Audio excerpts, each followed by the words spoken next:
What's going on, everyone? Thanks for tuning in to another episode of the Ducks Dish podcast. I'm your host, Max Torres, and today we have an Oregon football and recruiting mailbag episode of the Ducks Dish podcast. Hope everybody's having an awesome weekend out there. Happy Saturday. We're rocking and rolling. And like I keep saying in every podcast now, we are getting closer to Pac-12 Media Day, getting closer to the start of fall camp.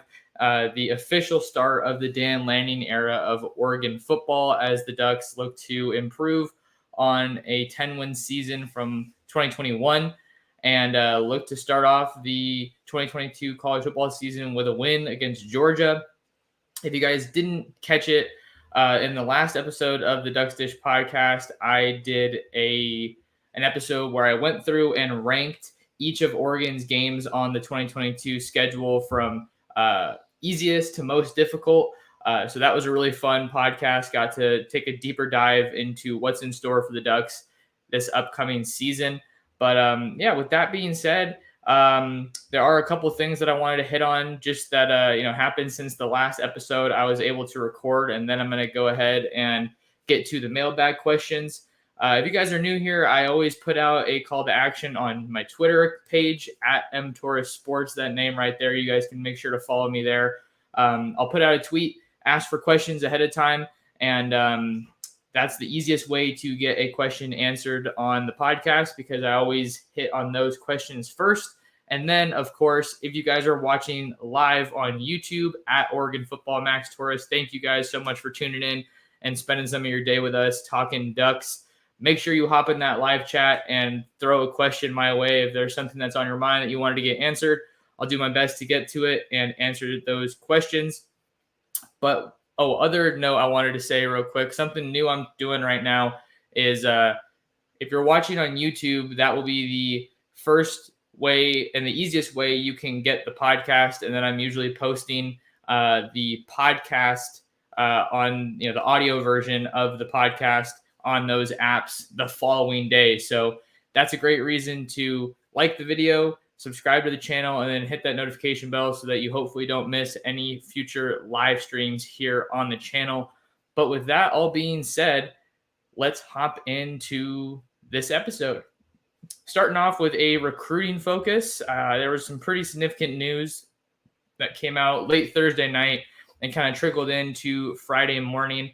That is regarding 2023 Oregon wide receiver commit Jurion Dickey out of East Palo Alto, California.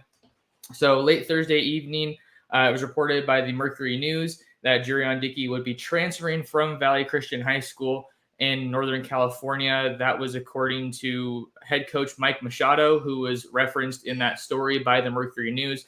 At the time, Machado said that he didn't know where Jurion was going to be heading to play his senior season of high school football, but there was some speculation that it was going to be to Southern California. And then Friday morning, a little bit more came out. I was doing some digging myself, but wasn't really able to get a hold of a super solid source to confirm it. But I say that to say on Friday morning, Mitchell Stevens of Scorebook Live reported that Jurion Dickey would be heading to Mater Dei in Santa Ana, California for his senior season of college football. And man, that's a pretty huge development. I was able to talk to one source of mine kind of out in the Bay Area who said that it looks like that was going to be the case, that he was going to be heading to Mater Dei, and that had been in the works for a little bit now.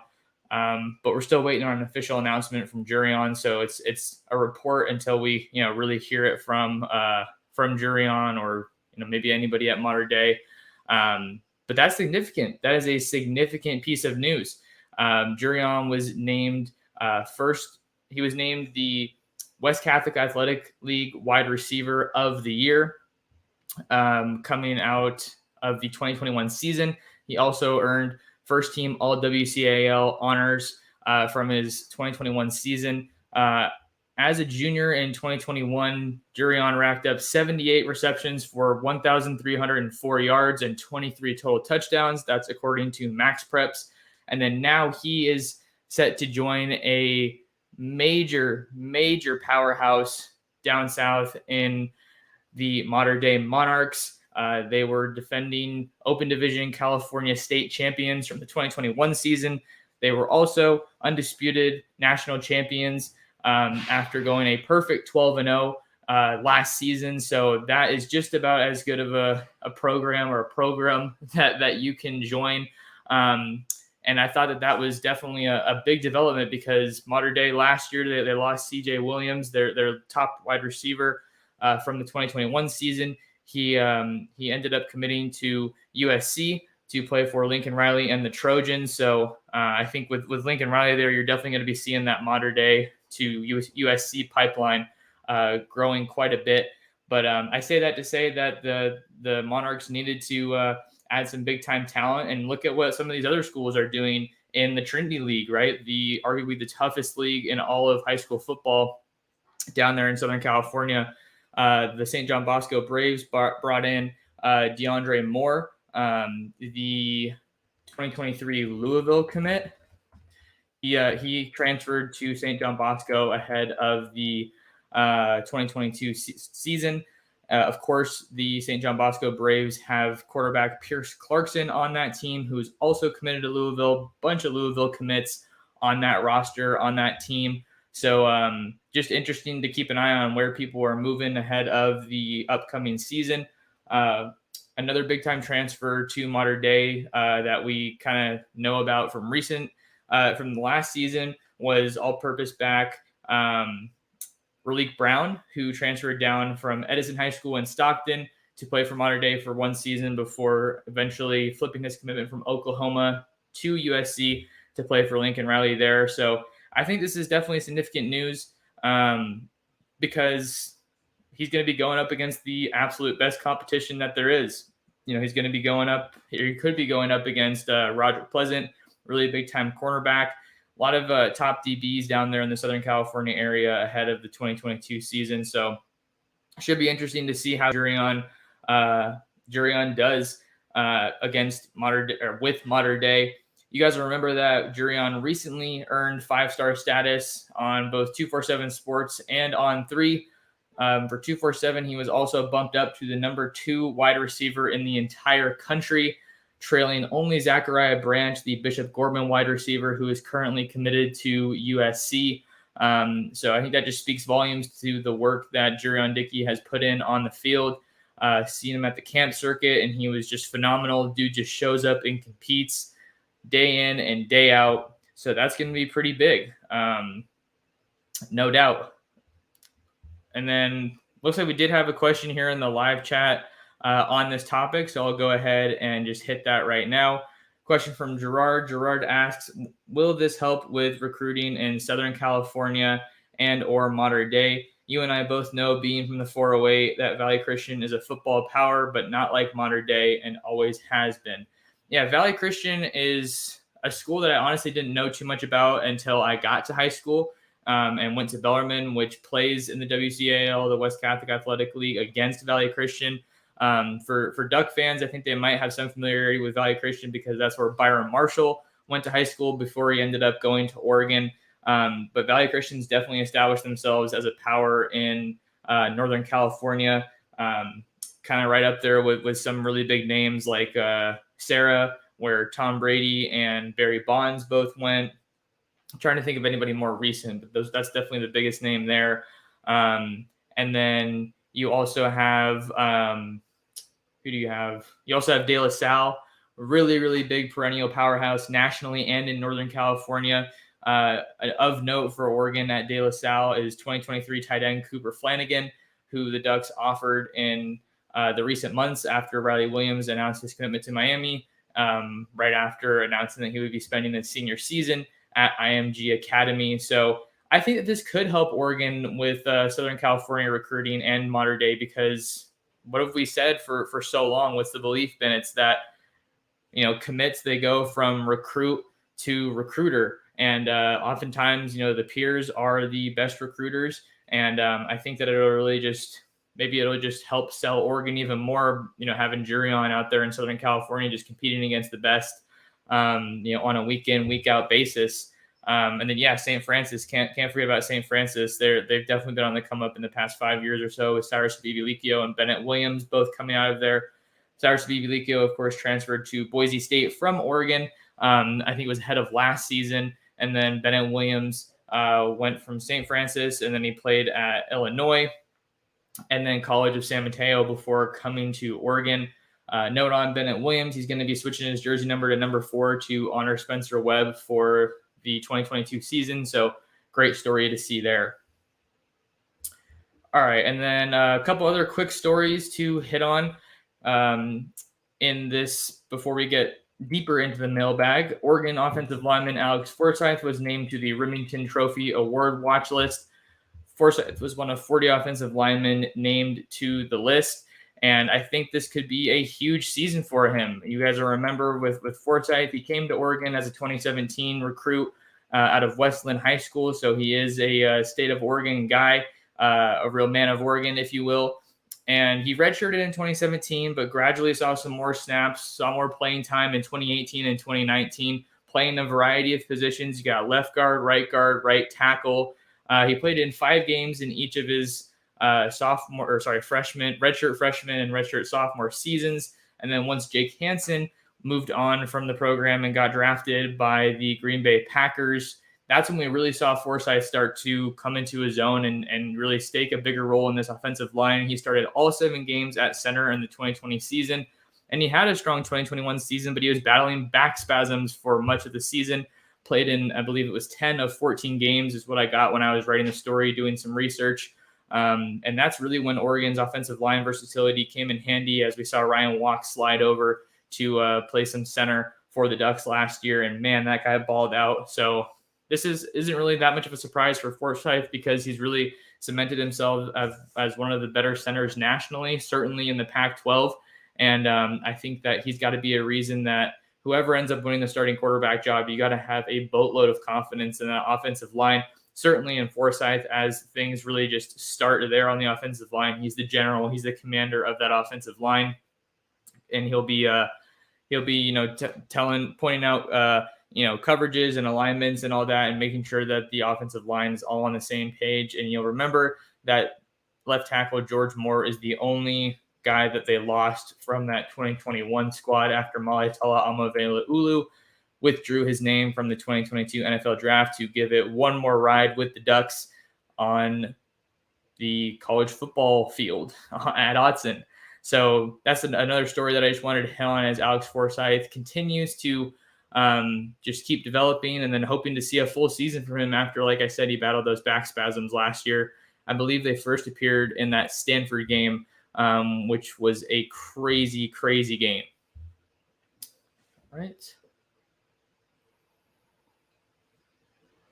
All right. And then now we have another story, our last story before we get to the mailbag.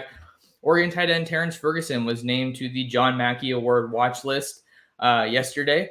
That was on Friday. That was a good achievement for him after he came to Oregon as a member of the 2021 signing class. He was the top recruit out of the state of Colorado, and this guy can really just do a little bit of everything. I think one of the things that really stood out to me when I first got to know Terrence, covering him as a recruit and watching his film, watch what he was able to do at Heritage High School out in Littleton, Colorado. He just has a very versatile skill set, and this dude is an awesome pass-catching tight end, but don't let that fool you. He is not afraid to put his hand in the dirt and, mix it up with some guys blocking in the run game. I think pairing him and Maliki Matavao really gave Oregon a solid haul at the tight end position. From 2021, I think Rivals ranked them as one of the top tight end hauls in the country for last year's recruiting class. And it also begs the question, are we going to see more from Oregon's tight ends this upcoming year? We know that last year, with the way Mario Cristobal and Joe Moorhead ran that offense, it was very, very run heavy, to say the least. And a result of that is we just didn't see too much from the tight ends. They just weren't that much of a factor for a lot of the Ducks' biggest games. Maliki Matavao wasted no time making an impact, catching his first college touchdown against Ohio State.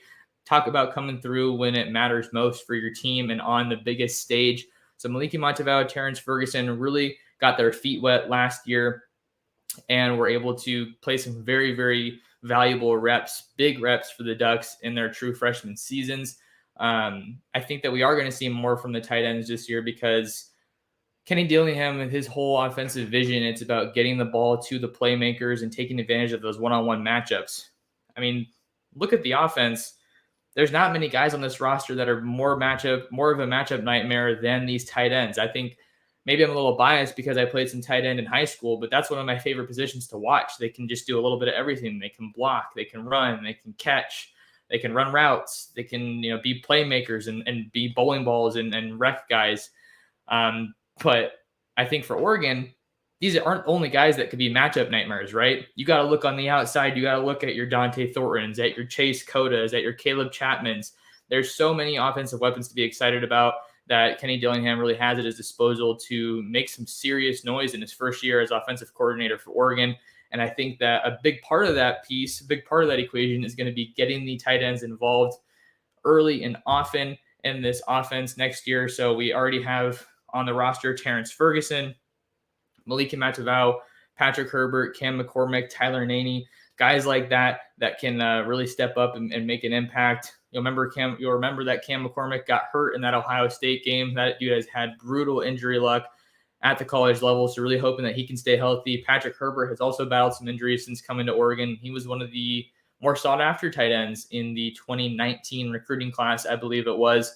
He's a local guy, Sheldon High School right in Eugene. So definitely some big things on the horizon for the Ducks, hopefully at the tight end position this upcoming year. Let's see. Okay. We got a couple comments here, just people checking in that I want to make sure I say what's up to. Steezy PDX is here. He's always here watching the show. Thanks for being here. There's Gerard. Let's get this program started. # Ducks Dish.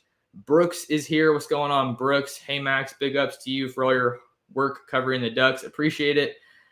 Appreciate the kind words, Brooks. It is an absolute privilege to do what I do, and I am grateful for it every day. But man, I'm so excited to get ramped up here on the college football coverage and the recruiting stuff too. Recruiting dead period ends in like 5 or 6 days. So we'll have a lot more recruiting topics to cover, I think. So let's see what else we have here. Brandon says, what's up, Max? Let's go. I'm starting to get excited for next season. Absolutely. So, all right. Now let's get to the mailbag questions that people sent in before the show. Reminder, if you guys have a question that comes to mind or a comment, definitely hop in that live chat, and I'm going to do my best to get to it. I think we're going to be going for about an hour today, so we're at 18 minutes right now, and we're just going to keep on rocking. Okay, first question from the mailbag comes from Gerard at GTBerry on Twitter. Gerard asks, based on the amount of access you realistically believe you will have at the first fall practice of the Lanning program era, what is your ideal takeaway you would like to achieve from your viewing time? #DucksDish, #GoDucks. Appreciate you using the hashtag there, Gerard. I think for the first practice, the biggest thing that you're going to be looking for, you want to see the energy, right? You want to see that the guys are bought in, that they're excited to be there. You want to see that the coaches are excited to be there. I remember during spring ball, we kind of were bouncing back and forth between the HDC practice fields and the Mashofsky Center. But I loved being out there and listening to the music blaring, the high energy. I think that's definitely going to be something that we see in abundance when the Ducks kick off fall camp.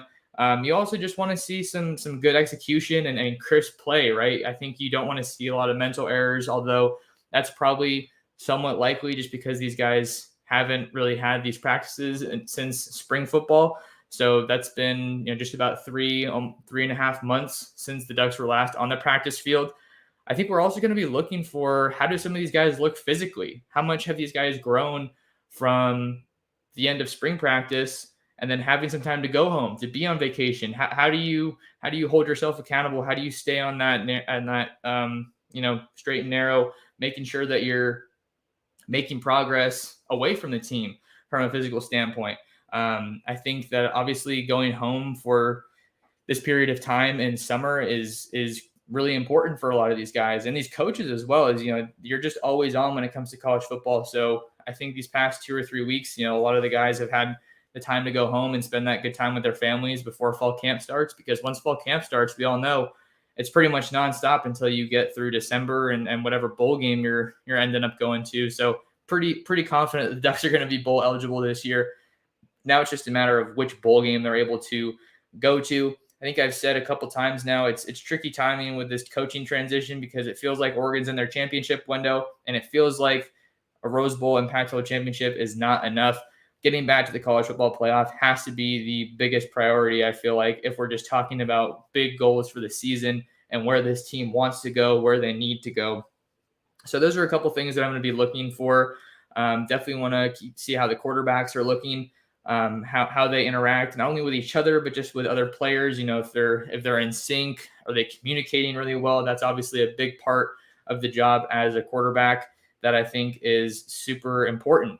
So great first question from Gerard. Appreciate you asking it. All right. Next question comes from one old Duck fan at Vulcan Rider on Twitter. He asks, what are the chances Dante Moore is the starter next year, beating out Ty and Butters and Bo is one and gone? So I think this is a really good question because after Dante Moore committed, I think that's exactly where a lot of Oregon fans thinking goes. Okay, he's committed, but how soon can he play? When is he going to get here? When are we going to see him? And for quarterbacks, you usually want to get here early, so I wouldn't be surprised if Dante Moore chose to enroll early, play his senior season at King, and then get to Eugene to be ready for the winter strength and conditioning program. I think for quarterback, it's just so important for that position in particular to get here early, to start building the rapport with your teammates, to get in the playbook.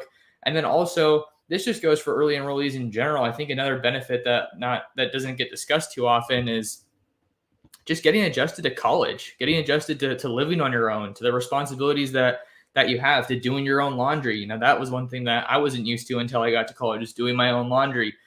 Cooking for yourself sometimes, managing the crazy demanding schedule that you have, bouncing back and forth between practice, training, recovery, getting your meals, getting to the right place on time for class, meeting your teachers, meeting your classmates, and having meetings with your position coach. There's just so many different aspects that go into that transition from being a high schooler to a college student. So I think that's a big transition that a lot of these guys need to make at one point or another.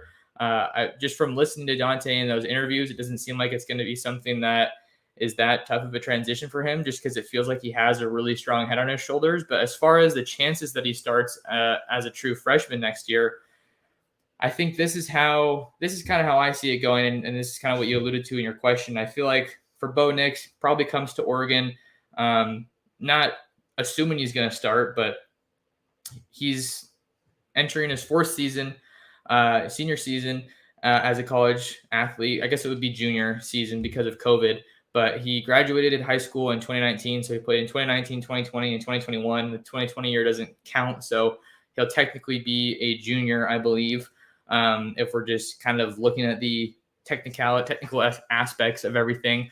But I feel like he probably came to Oregon thinking that he'll play one season and then take his shot at the NFL. So that's kind of how I feel like things are projecting right now, just because that's what all the signs look like, is that it's pointing to Bo being the starter, just with how he looked in the spring game. And then obviously you have what a lot of people are talking about with that continuity and familiarity with Kenny Dillingham as his offensive coordinator now in Eugene after they were playing together as a true freshman in 2019 when he won SEC Newcomer of the Year or SEC Freshman of the Year, whatever it was. It was something along those lines. So I'm with you in terms of I feel like that's kind of how it's looking. But let's look at it. If that does happen, then you have Jay Butterfield, you have Ty Thompson. Big question there. How much of the field are those guys going to see this year? Because they barely saw the field at all last year. We only saw Ty really last year other than Anthony Brown. Ty came in that Stony Brook game after Anthony Brown got banged up, and then he also came in that Colorado game a little bit. We didn't see that much of Jay Butterfield, and I put me in the camp of wanting to see more Jay Butterfield this upcoming season. Thought he looked really good in the spring game. Every quarterback had a turnover in the spring game, so no one escaped that game completely unscathed. But I feel like to answer this question, a big part of the equation is going to be how much playing time, how many snaps do Ty Thompson and Jay Butterfield get this upcoming season? Can Oregon put teams away teams that they far outmatch from a talent standpoint. Can they execute? Can they play clean games? Can they keep their foot on the gas pedal to make sure that they can not only get a big lead, but sustain that big lead to get some of these young guys the reps that they need, quarterback or otherwise. So I feel like that's the first big part we have to look at to see what kind of a leap those guys can make. How much can they grow in the 2022 season? But then the other part of it is, what if Dante Moore comes in and just absolutely balls out? What if he's so talented that you can't keep him off the field as a true freshman? You can see the highlights. I mean, anytime this guy lines up to sling it, he just balls out, and he's kind of in a class of his own. He's now the number 2 overall player in the country in the class of 2022, according to 247. For some reason, he doesn't have that 5th star on 3 just yet, but I mean, rankings don't mean everything. They don't really mean anything once you get to the college level. It's really just, a bunch of hype when you're a recruit, right? I'm not saying it's not important to have a high star ranking or a high rating and all that. You guys all know how much I love recruiting and covering it, but I say all that to say, once you get to college, the stars, the rating by your name and all of that, it just goes away because you just need to show up. It's, put up or shut up, basically is what it is at the college level. So I think his skill set is so refined already ahead of his senior season. This is a guy, keep in mind that I feel like Chris Collinsworth. Here's a guy, I don't know if you guys listen to Chris Collinsworth when you're watching NFL, but Dante Moore is a guy who has really advanced mechanics for a player of his age. The ball gets out of his hand in a hurry. He can throw on the run. He puts the ball where it needs to be, shows excellent anticipation. He's mobile in the pocket, can do some damage with his legs, but doesn't really get asked to do a lot of that. If you guys watch King's film, he really has a lot of quick passes to guys over the middle. But he showed that he can make every throw on the field, whether it was at the Elite 11 when he hit the goalpost. I think he was the only quarterback that was doing that when they were lining up from the 50 and just letting it fly. Whether it was at OT7, that big 7-on-7 tournament by overtime in Las Vegas, he balled out there. He balled out throughout the 7-on-7 circuit. I believe he was playing for Cam Newton's 7-on-7 team. SIL American, my colleagues over there, they named him the Elite 11 MVP from 2022. So I say the possibility is certainly there. It's just a little bit hard to project right now because we have to see what he does in his senior season. And then after that, probably more so than that, how does he look once he gets to Oregon? How does he line up? How does he match up with those other guys that are already on Oregon's roster? And it's looking like we were kind of saying, we're laying it out. It's going to be him, Ty, and Jay. And how do their skill sets match up? Which quarterback allows them to run their offense most efficiently, most effectively? Is he a good decision maker? I know he has a really stellar touchdown to interception ratio right now in his college career. But we've seen how big of a leap that is for a lot of guys making that step from high school to college, making that leap from high school to college. The game speeds up. The game absolutely speeds up. And how he processes the speed of that game and how he makes that adjustment is going to be a big factor. And if this Oregon staff does a year from now feel confident enough in his ability to name him the starter. So I feel like that's a huge question that you kind of have to ask yourself when you're evaluating this. So I think I would say right now on July 23rd, 2022, when we have so much time between this question really becoming more relevant for the Ducks, I'd say it's possible. It's possible for sure, but maybe not so much probable, just going off of what we've seen right now. I think Dante Moore has all the potential in the world. I, along with a lot of other, industry analysts, industry experts, believe that he can start as a true freshman. Like, he is just that talented, but we don't know what he looks like as a college player and how we don't have any reps to go off of, whether it be something simple as a fastball drill and spring practice or a spring game, for example. So I think we have to really wait until we see him play at the college level or even just practice at the college level, right? Before we can really, say that this is a high chance for Dante to see if he's going to be able to start as a true freshman for Oregon. We're going to go ahead and take a quick break here on the Ducks Dish podcast, doing some awesome mailbag stuff. Appreciate you guys for stopping by.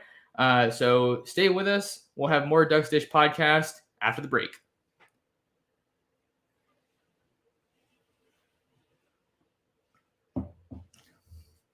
Welcome back to the Ducks Dish podcast. I'm your host, Max Torres. We're rocking and rolling live on YouTube at Oregon Football. Max Torres for our Ducks Dish mailbag podcast, talking Oregon football and recruiting as we do so often here on the Ducks Dish podcast and over on ducksdigest.com, where you guys can always find my written content. Quick favor for you guys in the chat, smash that like button, smash the subscribe button, and make sure you share the podcast with your friends, family, and other Duck fans. With that being said, I have one more question to get into here before I can turn my attention back to the mailbag back to the live chat to see what's on your guys' mind. Question here. Next one comes from Aaron Martinez. Aaron asks, who do you think are the next 3 guys to commit to Oregon? #DucksDish. Appreciate you using the hashtag on Twitter, Aaron. So right now, where are we at with the recruiting calendar? We are in the dead period. The recruiting dead period started pretty much at the end of June. That's why we saw Oregon really go all out to bring in a lot of high caliber official visitors. So right now, there are a couple of commitment dates for Oregon targets that we know about. And then some of these guys, as we've seen in the past, are going to be so high profile that they choose to drag their recruitment really out into the finish line, maybe even past that traditional late or second signing period in February, because we're seeing so many guys sign and commit during the early signing period in December. But as for your question, the next 3 guys, I'm going to give my best shot here. So I think the first guy that comes to mind is the one that is set to announce his college commitment in the next 2 days, and that is Burien, Washington offensive lineman Micah Benuelos out of Kennedy Catholic. Talked to Micah a couple times throughout the recruiting process. Great kid. Dude is just a mauler. Some might think that he's a little bit undersized. I think he's about 6'2.5", 6'3", 290 when it comes to his frame. But that dude knows how to finish blocks, plays with just a nasty swagger that you want in your offensive lineman, and he's really, really high on Oregon. Where do things stand as we sit right now, 2 days away from his college commitment? He is working from a top 3 of Oregon, USC, and Texas A&M. Really, really, talented, really, really highly ranked, storied programs for the most part, right? With those 3 schools. Oregon did get the last official visit. Just doing a little bit of scrolling here on the interwebs, just so you guys know, a programming note. For Micah Benuelos, he will be announcing his commitment on Monday, July 25th at 6 p.m. Eastern, 3 p.m. Pacific. That is on CBS Sports HQ, as well as the 247 Sports YouTube channel. So that's a guy that you got to keep an eye out for. I think that Adrian Clem and Vianney Telemaivau have done an awesome job recruiting him and making him a priority. Think about how much success Oregon's had in the state of Washington as of late. I think that's another thing that bodes really well. The Ducks already have Caleb Presley in the fold from Washington. And then if you're rewinding the clock a little bit, you have Josh Connerly, the number 1 ranked offensive tackle from 2022, an offensive lineman that the Ducks were able to get over USC. Will they be able to repeat that again? I'm feeling pretty good about where the Ducks stand there and their chances with Micah. Micah did speak really highly of Texas A&M and just of SEC football. That's big boy football, as a lot of people call it. He was saying that he likes that the Aggies don't baby their guys. They really hold everyone to a high standard, and that's huge.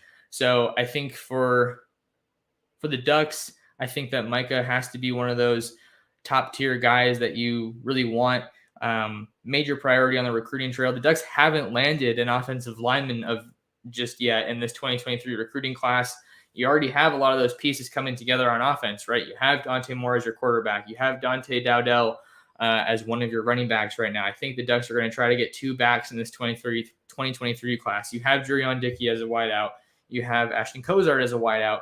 Now you need to start filling out the trenches on the offensive side of the ball, especially with how many guys they're set to lose after the 2022 season along the front lines of the offense. So I'd say Micah Benuelos is probably one of those guys that I think Oregon could be in a great spot for. That college decision, again, coming on Monday, July 25th. Make sure you guys stay tuned with me on Twitter at mtorsports and on ducksdigest.com. We'll have all the commitment coverage to see where Micah Benuelos announces his commitment to. So we'll see where Micah ends up announcing his commitment to on Monday. But moving along, I think another guy that you have to keep an eye on is staying along the offensive line, Miles McVeigh, big-time offensive lineman out of East St. Louis. He was also in Eugene for his last official visit. Not his last official visit, but his most recent official visit, I should say. So Benuelos and McVeigh, Oregon got both of those official visits before the dead period started. I think McVeigh's recruitment is a little bit more open. He did announce a top 6 the other day. So right now, Miles McVeigh, he's working from a final 6 of Oregon, of course. We got Oregon, Michigan State, Alabama, Texas A&M, Mizzou, and Jackson State. Right now, McVeigh has set a commitment date for August 11th. Looking through my notes here. August 11th, 7 o'clock p.m. So if that's, 6 o'clock p.m. I'm trying to see what time zone is East St. Louis in. Give me a second here. Okay, so this graphic that he sent me was 6 o'clock p.m. But then this press release that he sent me says 7 o'clock. So it's either 6 or 7 o'clock Central that we're going to be looking for the college decision of Miles McVeigh. And this is going to be, I think, a little bit more of a tightly contested race than Micah Benuelos because you have some really, really big-time schools that are in the mix there. McVeigh did take some official visits over the summer. Like I said, obviously, Oregon being one of those big official visits. Looking through right now, I believe he also made it out to Texas A&M and Michigan State before he got to Oregon. Okay, so I'm seeing some pictures from Michigan State here from his visit. This dude's been all over the country lately. But that Michigan State OV was definitely one that left a pretty strong impression. Mel Tucker, I think, is really set to do some big things on the recruiting trail there, especially after the success that they enjoyed in the 2021 season. Let's see what else we have here. He also made it out to LSU in June, but LSU isn't in the running anymore. And then he also made it out to Texas A&M for his first official visit, it looks like. So I think that Texas A&M, Michigan State, maybe you don't have the most illustrious history of sending offensive linemen to the pros, but that's something that Oregon really has on their side right now. I think when I was talking to Miles after that official visit, he was telling me about how great of a relationship he has with Coach Clem. And then he also threw a fun fact my way that I didn't know, that he said that Adrian Clem has the most offensive linemen in the NFL right now that he coached at the college level. So I think that pedigree is something that really stands out to Miles McVeigh. Parents love the visit. I think that Oregon's in a great spot with McVeigh to potentially land a commitment from him.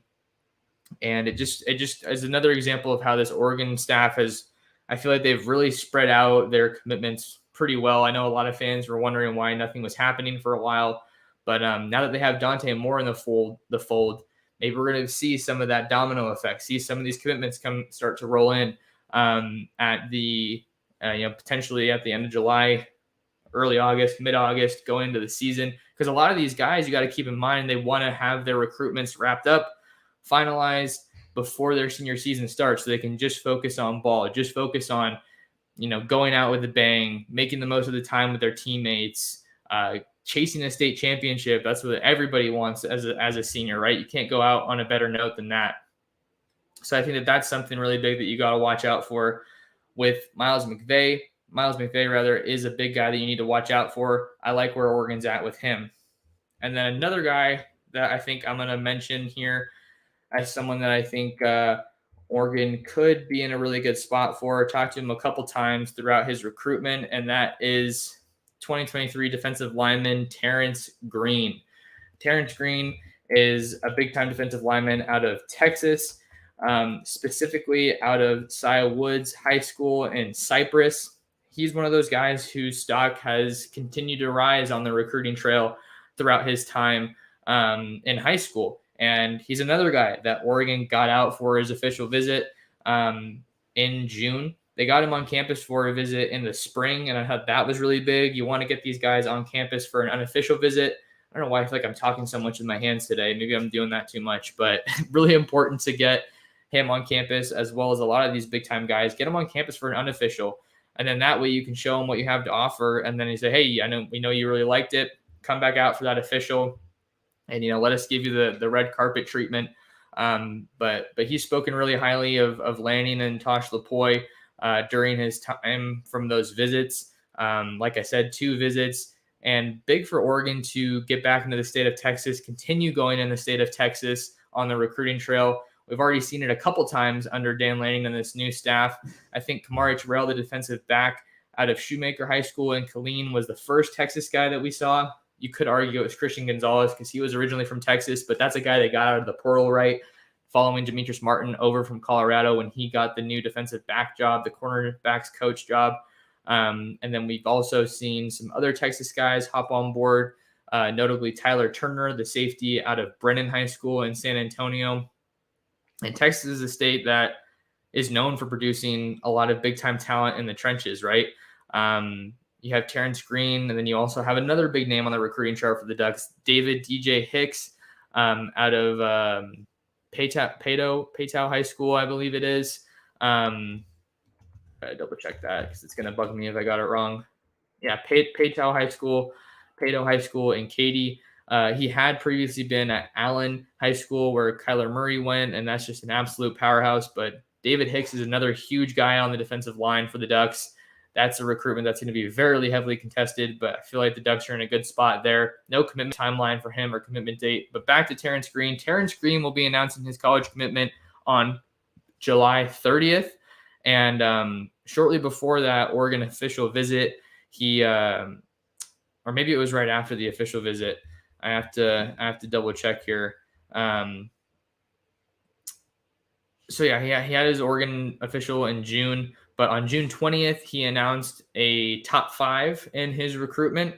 That top 5, of course, consisted of Oregon, as well as a couple other schools. We got Florida, Texas, Michigan State, and Miami. You figure there had to be at least one Texas school in the running here, as the Lone Star State is loaded with talent every year. And if you're Jimbo Fisher at Texas A&M, if you're Steve Sarkisian at UT Austin, you're going to want to make sure that you're giving these other schools that are trying to invade your state a run for their money with these top in-state guys. So I feel like Terrence Green is going to round out the third possible recruit that I think could be next to commit to Oregon. But they got more big names in Texas. I mentioned a couple of them. Another one is big-time edge outside linebacker Colton Vasek from Westlake, Austin. And that is a super powerhouse program out there in Texas. So definitely have to keep an eye on him. I think he said on Instagram his commitment could be coming, quote, very soon. So no date for him just yet, but the Ducks also got him out for an official visit. I think you're probably seeing the pattern here. The Ducks have gotten so many of their top priority targets on campus before the dead period. So I think that we really like how they're managing that with the schedule. And that's the last mailbag question that we had ahead of the season. Oh my gosh, my words are all over the place. That was the last mailbag question that we had that was written in on Twitter. So now I can get back to the live chat.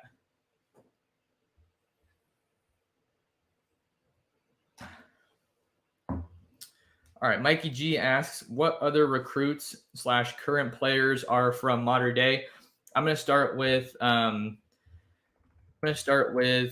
current players on Oregon's roster that are from modern day, because that's a more recent trend that we've seen, a more recent pipeline that we saw started in the Cristobal era. The most notable one is probably Mace Funa. He is a veteran linebacker, edge guy that came to Oregon in that 2019 class, which earned the mark as the top class in Oregon program history.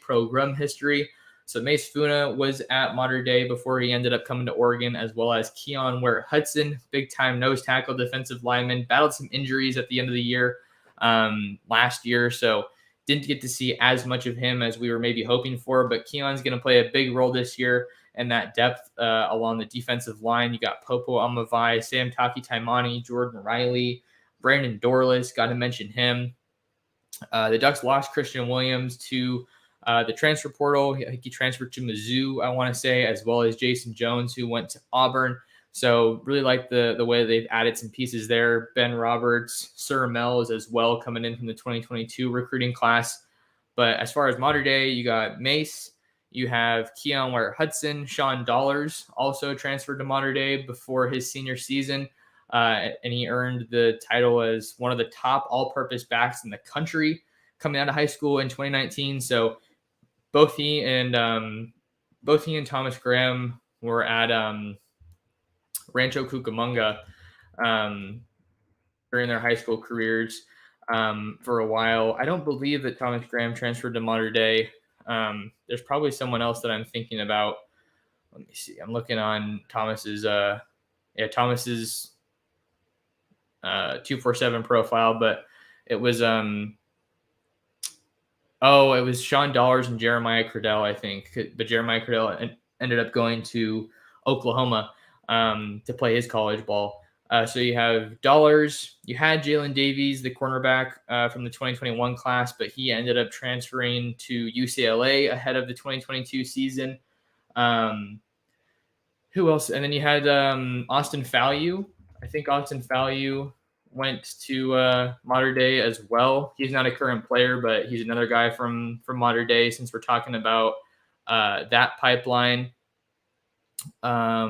Let's see if there's anybody else. You had Race Malum, the former specialist, but he also transferred as well. I hope I'm not missing any guys. I feel like those are the big ones. I think another one that you got to keep an eye out for is Brandon Baker, the 2024 offensive lineman. He's at modern day right now. He's the younger brother of George Baker, former Duck. So that's another connection that's kind of cool there. Elijah Brown, 2024 quarterback. Haven't talked to him in a while. He has a long way to go in his recruitment, it looks like, but he's one of the top quarterbacks in the 24 class, and he's at modern day now. I don't remember if he's visited Oregon, but I know he's definitely he has the Ducks on his radar in his recruitment. So I think that's someone that you have to keep an eye on, as well as they have this huge defense or offensive lineman at modern day for 24. He's probably towards the top of the ranking. So let me see here.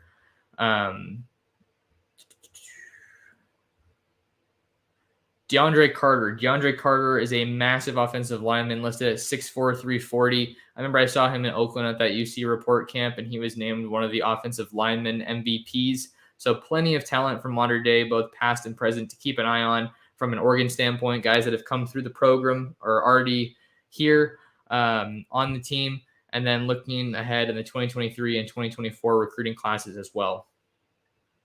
Brooks Durham says Tyler Turner said on his IG that he will be enrolling early at Oregon in January. He seems really motivated. Yeah, no doubt about it. Tyler Turner is a big defensive back. Really like his ball skills, and you want to have that physical presence to come down and lay a hit. Figure that it'll be big for Tyler Turner with those relationships that he has with some other recruits in the state of Texas. I think I saw Tyler Turner's mom tweeting at Colton Vasek the other day, just saying, Tyler needs a roommate at Oregon. So we'll see if that can help Oregon at all with their pursuit of Brooks.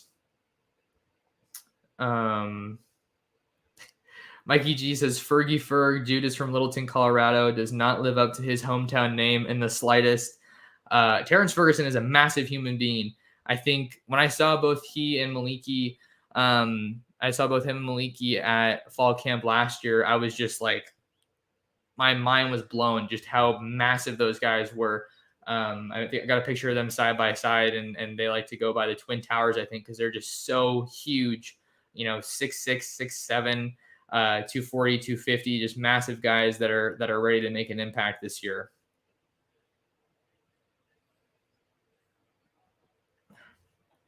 What's up, Matthew? Matthew says, love your stuff. Thanks for tuning in and supporting, Matthew. Glad you're here.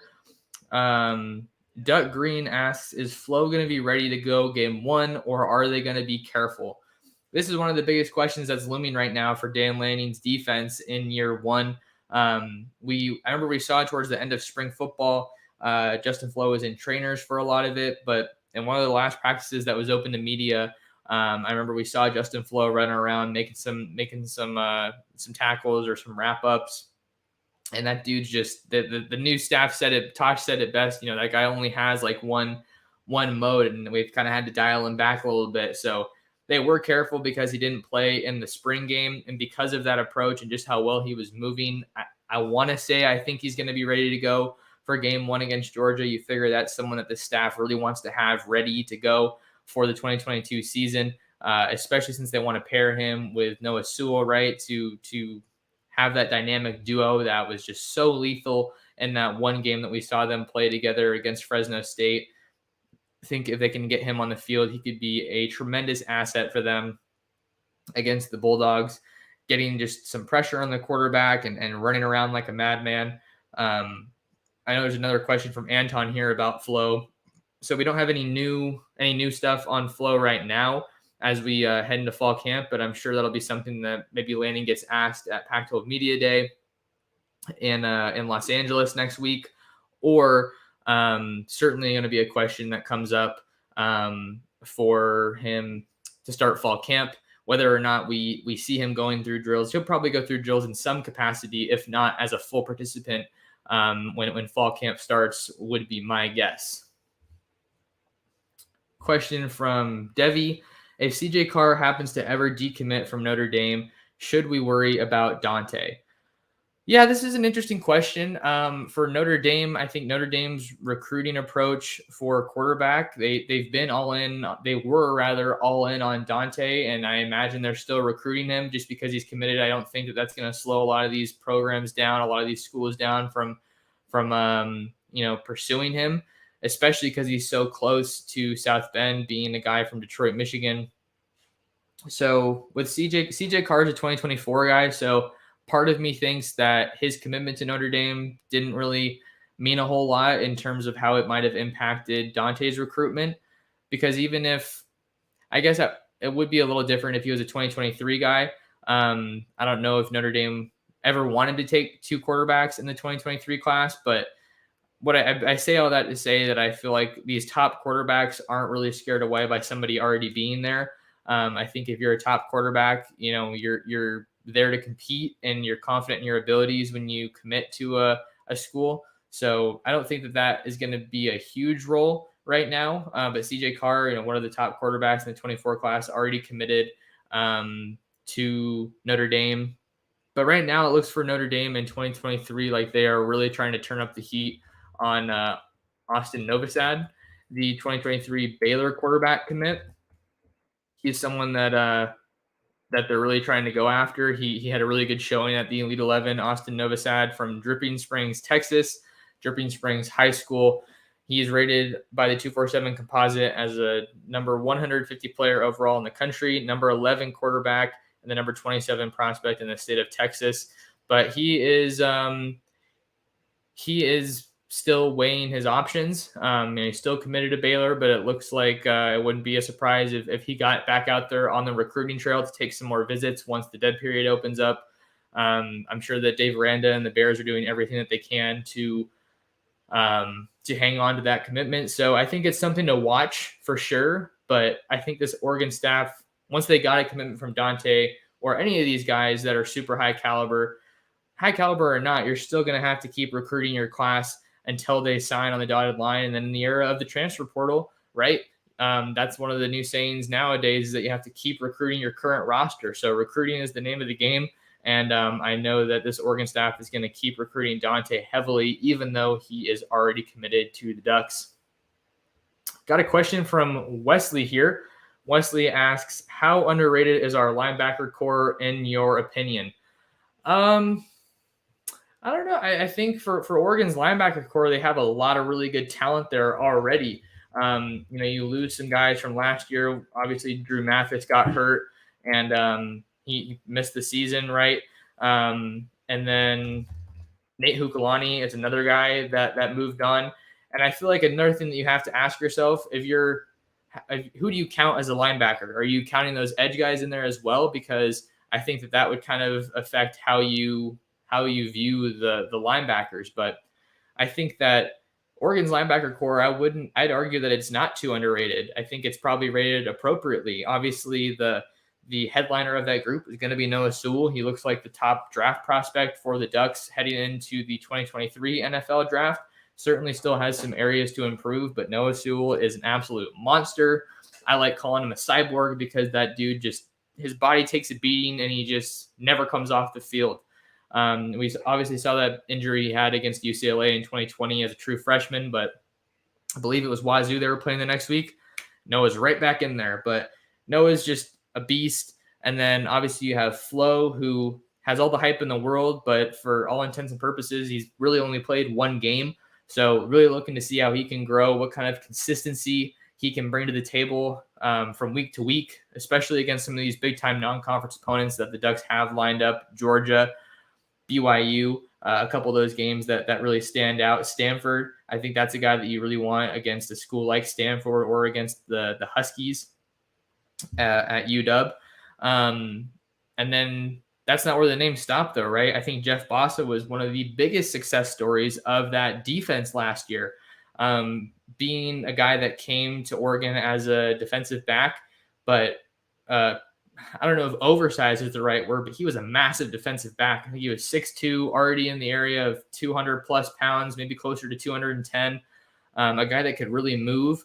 And I feel like he's the perfect example of someone that this new defensive staff is probably just, licking their chops at, because I know Dan Lanning was asked about him in spring ball, and he said that Jeff Bossa, has that speed that you really want in your linebackers. Where does that speed come from? His track background, his time as a return specialist at the high school level. So you see that speed there, being a defensive back, being a versatile DB, but he can also tackle, and he has that physicality that you want to see in your linebackers. So I think he wants to continue adding some weight to that frame, but the biggest challenge is not losing that speed and athleticism. So I think Jeff Bossa is going to be a dude for the Ducks this year.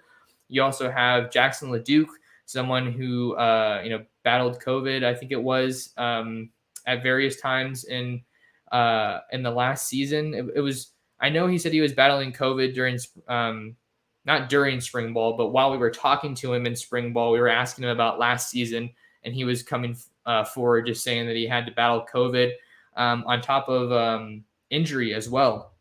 So it was really good that they were able to get him back out on the field last season to get some good reps in with the linebackers. He was one of the more underrated guys from Oregon's 2020 class coming out of Nevada. But I think that was a guy that Ken Wilson really loved.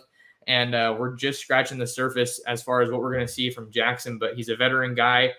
Even though he hasn't played a whole lot, he's been in the college system for a long time. And I think that's a guy that you're going to be really confident about heading into 2022. You also have Keith Brown, who, kind of another Oregon representative coming from Lebanon.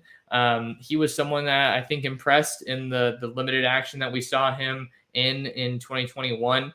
He got thrown into the fire after the Oregon linebacker core took some injuries. I think we saw him in there against Ohio State, and he also came away with a pick in the spring game. So good to see that playmaking ability is there for Brown. Adrian Jackson is another guy he came here in the 2018 class for Oregon. So he's someone who's played a ton of football, and I think this, like the last staff, this new staff is really going to be focused on getting him to take that next step, see if he can be an every down linebacker for them.